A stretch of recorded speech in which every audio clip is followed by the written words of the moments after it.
Hey guys, welcome back. So in this quick video, we'll be looking at this new brand named ChatRobotics. Now this is a new brand. However, they have been working with other brands since a very long time and they have been producing a lot of FPV components, but now they have decided to go ahead with their own brand.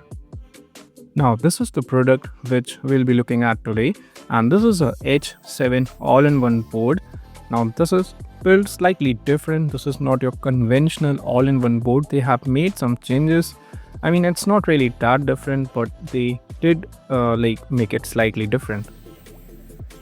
These are all the components which you get inside the packaging. Now if we're gonna have a closer look, we can see that these are all the motor pads which you have over here, and then we have the battery pads located over here.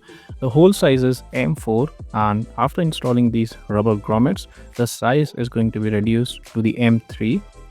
Over here you can see we have the external black box SD card slot. So if you want to do a black box logging, then you can install an external SD card.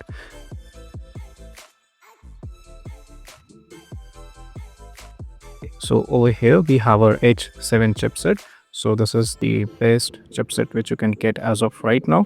So you are getting the latest stuff. Let me get through these pads real quick.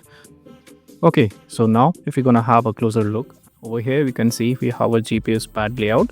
So these are all your pads which you are going to be requiring in order to make your GPS connection.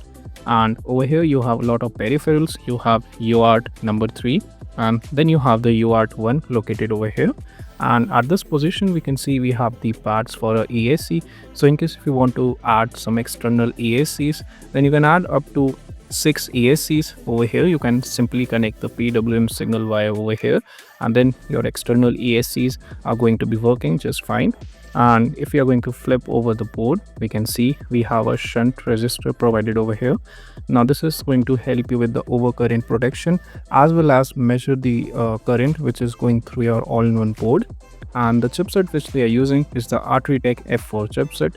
And over here you have a plug connection. In case if you want to go with Express LRS receiver, you can also use it via plug. And here you can see that you have a jumper, and this jumper is going to help you in case if you want to use a FlySky receiver or Express LRS receiver.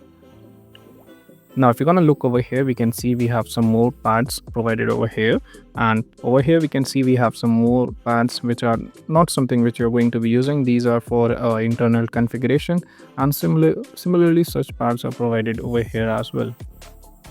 Now if you're gonna look at some drawbacks, we can see that if you're gonna look closer, we can see we have some resistors installed between the motor pads. Now these are something which you can easily damage while soldering.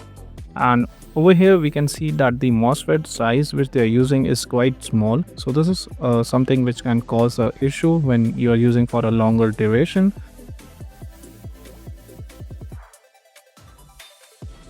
And if you want to look at these parts, there is hardly any gap between them, making them really difficult for anyone to solder properly. So you really need to be a skilled soldering guy in order to make these connections over here.